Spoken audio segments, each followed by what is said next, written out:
Rahul Kumar ji, SSB inspector. ज्यादा हरिवंश। महाराज जी, आपके चरणों में कोटि कोटि प्रणाम।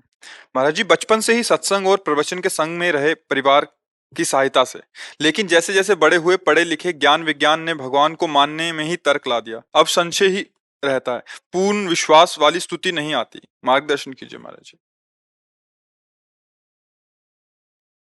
जैसे पिता का बोध करने की सामर्थ्य बालक में नहीं है, ये मेरा पिता है, उसका निर्णय माँ करती है। और माँ के वचन पर विश्वास करके हम पिता पर आसक्ति कर लेते हैं। इसमें कोई संशय है आपको? हम पिता का परिचय नहीं जानते, क्योंकि पिता का परिचय सिर्फ माँ जानती है। और माँ के ही संबोधन से और उसके वचनों पर सहज ममता भरे वचनों पर दृढ़ विश्वास करके हम पिता की गोद में बैठ जाते हैं, और जीवन भर याद नहीं करना पड़ता, वो बात मेरे बैठी रहती कि ये मेरा पिता है। ऐसे ही हम स्वयं भगवान को नहीं जानते हैं। गुरुजनों के, संत महापुरुषों के वचनों पर दृढ़ विश्वास करके यदि हम चल दें तो हम भगवान की गोद में बैठ जाएंगे। भगवान बड़े करुणामय हैं, उनको जिस भाव से भजा जाता वैसा अनुभव कराते हैं।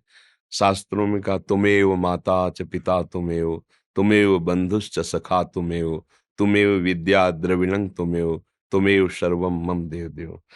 अभी हम पूछ रहे थे किसी से कि ये सूर्य किसने रचा है, ये चंद्र किसने रचा है, आपकी बुद्धि को किसने रचा है, आप में बल किसने दिया है, आपकी दोनों आंखें क्यों दी है?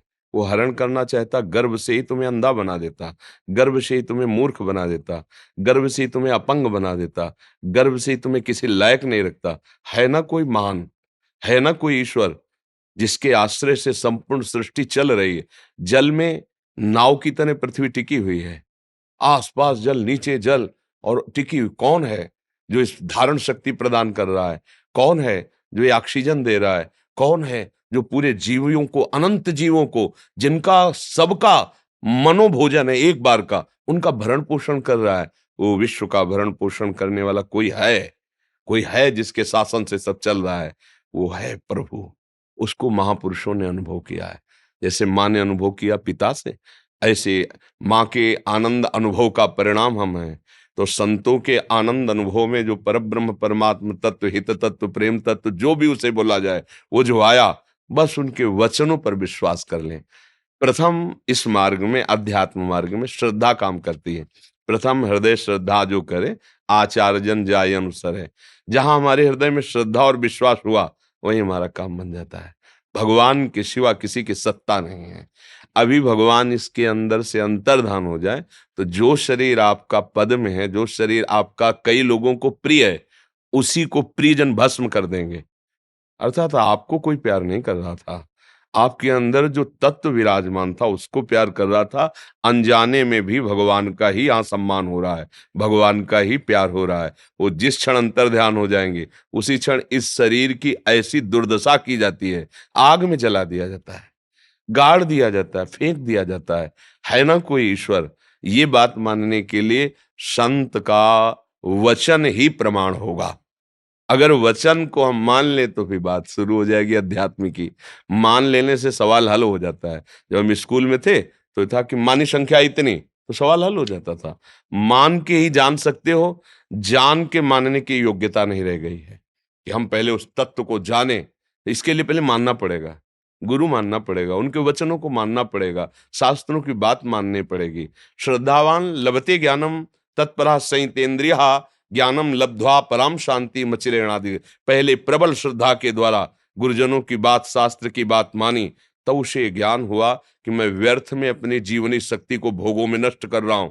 अब इंद्रियों को शासन में लिया, संयतेंद्रिय जितेंद्रिय हुआ, तब उसको असली ज्ञान हुआ। फिर वो देख पाता है अपने हृदय में नारायण या गौर श्याम को, हृदय निकुंज यही भगवान को प्राप्त कर लेता है और तृप्त हो जाता है। उन्हीं भगवान में तो अब ना कोई चाह रह गई, ना कोई लालसा, ना कोई दुख, ना कोई सुख।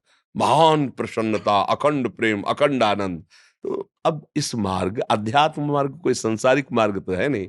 अब इस मार्ग में विश्वास पूर्वक चलना चाहिए, और संत संग ही इसका मूल है। अगर संत का संग नहीं है तो अध्यात्म में प्रवेश ही नहीं हो सकता। प्रेम और ज्ञान ये तो बहुत ऊंचाई की बात है। साधारण धर्म में भी चलने के लिए किसी न किसी महापुरुष का आश्रय लेना होता है, उसी से हम आगे बढ़ते हैं। सत्य वस्तु है, उसमें किसी के प्रमाण की जरूरत नहीं है। आपका भी हृदय कहता कोई तो है, ऐसा किसी का हृदय नहीं है जो कहे नहीं जानता कोई भगवान भगवान। हम एक बार ऐसा उसको घुटने टेकना पड़ेगा कि एक बार उसे लगेगा कोई है मुझे बचा ले। सबको लगेगा इस जीवन में कि है वो, परम तत्व है वो, तो उसको अभी स्वीकार कर लो तो बचाने की बात ही नहीं आएगी। आप और वो साथी हो जाएंगे। छिन छिन बिहरत संग, छिन छिन निरखत प्रेम भरी। वो कहीं दूर नहीं है, इतने नजदीक है कि शरीर बहुत दूर है, वो हमारे बहुत नजदीक है। वहीं बैठा हो चुपचाप मौन शांत तुम्हें देख रहा है। जिस दिन तुम प्यार से उसे पुकारोगे वो सह नहीं पाएगा, तुम्हें गले लगा लेगा। बस वो प्यार की जरूरत है, और वो प्यार बाजार में मिलता नहीं। प्रेम रसिकन संग बिन रंचन उपजय प्रेम, भक्ति कर दीप प्रेम कर बाती, साधु संगति कर अन्न दिन राति, तभी उसका अनुभव होता है। समझ पा रहे हैं आप? जी, मन क्रम वचन से आपको गुरु माना। ये आपका विषय है, ये आपका विषय। गुरु शिष्य को माने कि मेरा कुछ नहीं, शिष्य गुरु को माने कि ये मेरे परब्रह्म या मेरे गुरुदेव या मेरे ईश्वर, उसको वैसे ही अनुभव होगा। जब हम पाषाण विग्रह को लेकर के उनमें भगवान की भावना करके आराधना करते हैं तो हमको संकेत मिलने लगता है कि मेरे भगवान ये हैं। हमारा प्यार पाषाण में भगवान को प्रकट कर देता है, धातु में भगवान को प्रकट कर देता है। तो क्या चैतन्य घन शरीर में विराजमान जो आनंद स्वरूप परमात्मा है, विश्वात्मा है, प्रभु है, हित है, क्या हम उस पर भाव करेंगे तो नहीं अनुभव में आ जाएगा। पर वो आपका भाव होगा, हमारे मानने से नहीं, हमारे मानने से हमारा होगा, आपके मानने से आपका होगा। ये कहने की जरूरत नहीं, ये अंतर की बात है। द्रोणाचार्य जी ने एकलव्य को हटा दिया। हम राजकुमारों को शिष्य रूप में स्वीकार करते हैं, कोल भीलों को नहीं। कैसे? कर्ण, दुर्योधन, अर्जुन, भीम के साथ तुमको हम शिक्षा देंगे। उसने कहा मन में मैंने तो स्वीकार कर लिया आपको गुरु, और एकांत में जाके वैसे ही मनोभावना युक्त मिट्टी की मूर्ति बनाई और रोज प्रणाम करके पूजा करके प्रत्यंचा चढ़ा। ऐसा धनुर्धर हुआ कि अर्जुन को सिखाया तो ऐसा धनुर्धर नहीं हो पाए। अर्जुन के साथ एक कुत्ता गया था, मुंह बगाड़ के भूखा तो एक बूंद खून नहीं, कहीं घाव नहीं, पूरा मुंह बाणों से भर दिया। अर्जुन ने कहा इतना हस्त लाघो। समीप गए, कहा वीर मैं तुम्हारी सराहना करता हूं, तुम्हारे गुरु कौन है? तो उनका भगवान द्रोणाचार्य। उनका कभी हमने नहीं देखा तुमको कि वो शिक्षा दे रहे हैं। और मन में सोचा कि द्रोणाचार्य जी ने तो मुझे आशीर्वाद दिया है, विश्व का सर्वश्रेष्ठ धनुर्धर, पर मैं इसके आगे कुछ नहीं हूं। तो उनका आओ हम तुम्हें दिखाते हैं। ले गए तो अपनी छोटी सी कुटिया में मिट्टी की मूर्ति द्रोणाचार्य के ऊपर।